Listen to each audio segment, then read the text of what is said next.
Welcome to Around the Peninsula. I'm Senior Airman Kristiana Scott. South Korea took shelter as Typhoon Belavin made its way up the Korean peninsula. Specialist Sarah Herring reports on how the typhoon affected the entire peninsula. School was canceled, stores were closed, and even military training was suspended while Typhoon Belavin hit the peninsula late Monday evening. Although Belavin was less forceful than expected by the time it reached Korea, the typhoon still left a trail of damage behind. Most of the damage around the peninsula were snapped traffic lights, uprooted trees, and the buildings that the trees collapsed on. During Typhoon Belavin's destruction, wind gusts were up to 60 knots, and some areas of the peninsula were expected to accumulate up to 20 inches of rain. Typhoon Belavin is believed to have been the strongest typhoon to hit Korea in almost a decade. Specialist Sarah Herring, Seoul, Korea. Operations went back to normal the next day after Typhoon Belavin made its way up north. At Osan Air Base, airmen learned that sometimes the only way to go up is by falling down. Airman Nancy Kasberg tells us how Osan's quick reaction team trains to prepare themselves. With rope in hand and a face eager to learn, Osan's quick reaction team prepared to rappel. So, why are these airmen on the first floor? Down here on the ground level, just going over that perch, we can fix all the problems, working with your stance and stepping and everything else. We can work that all out before we even put anybody at risk. Starting on the first floor helped minimize some of the risk, but it didn't eliminate all the challenges the team had to face. Look, that's it, right there. A lot of it just was confidence. A lot of them are like, even though we're only, a couple feet off the ground, they were still like nervous because they're seeing how the weight and the load and everything shifts on the rope, and then get into their position to rappel. It was still a little nerve-wracking because they didn't know what to expect. At first it's a daunting task because it's something you've never done before, so you always want to be extra careful with yourself and follow all the safety procedures.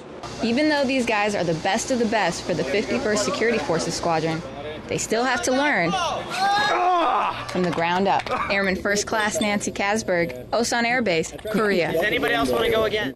Only 25 airmen make up Osan's quick reaction team. The evolution of social media proves to be a unique way to communicate between friends and family. Air Force Sergeant Jennifer Stye explains how the 51st Fighter Wing Commander takes advantage of social media to communicate with the Osan Air Base community.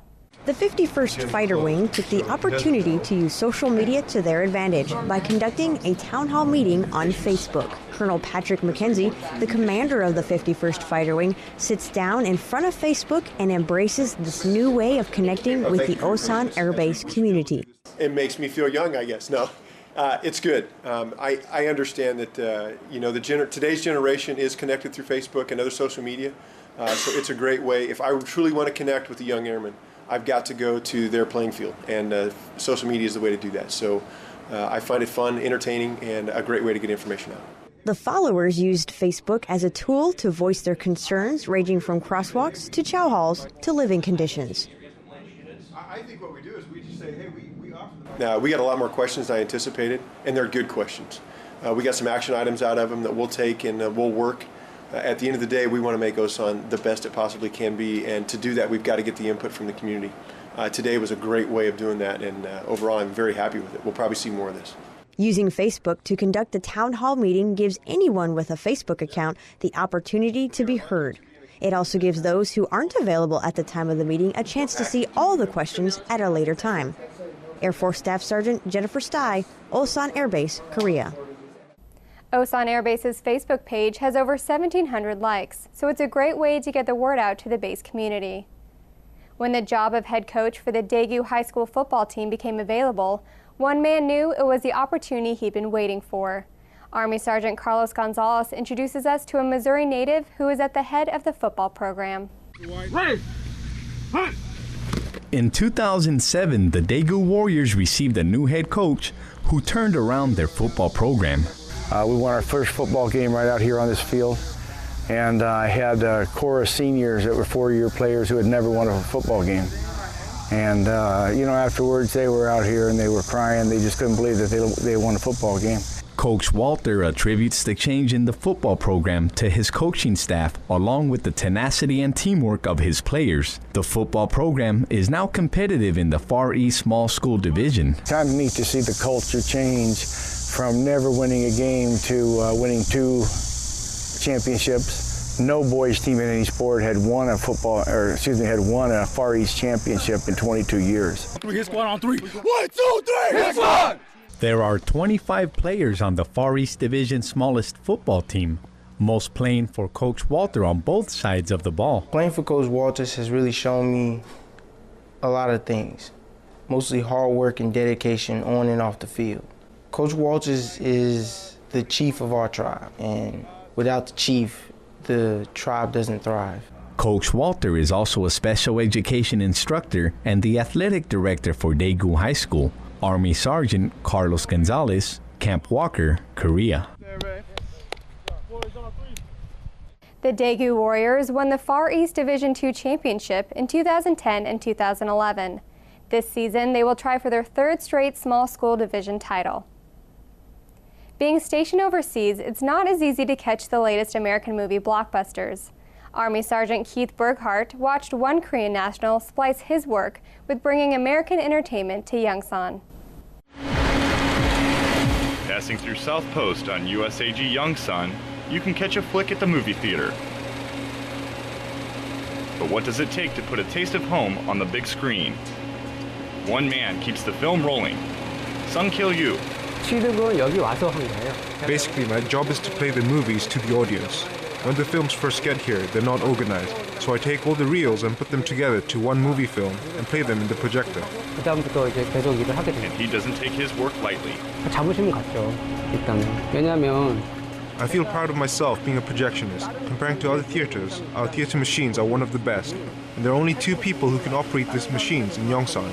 So I'm really proud of myself being the best in my job.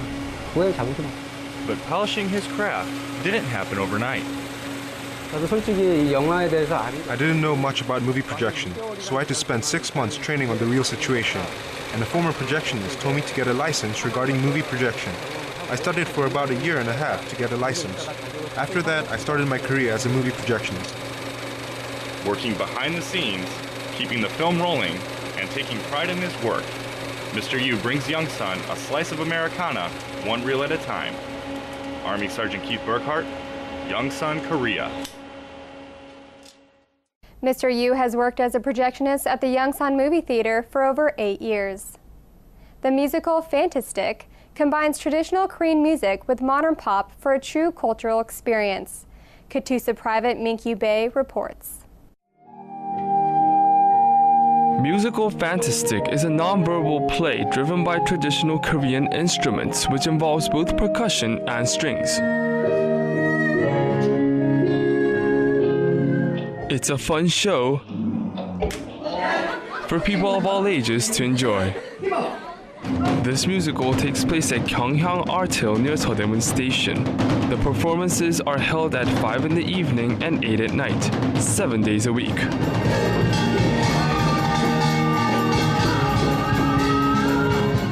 Visit Musical Fantastic to experience traditional Korean rhythms that resonate through your heart. The musical continues to gain more popularity worldwide. That was Year Around the Peninsula for Thursday, September 6th. From all of us at AFN, enjoy your evening.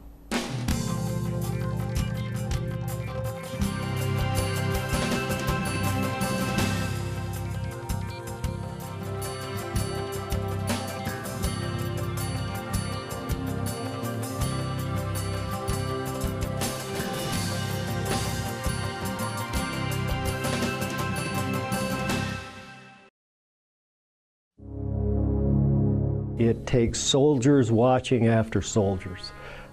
We try through our various training programs to teach soldiers what to look for, how to identify a buddy who's having a tough time.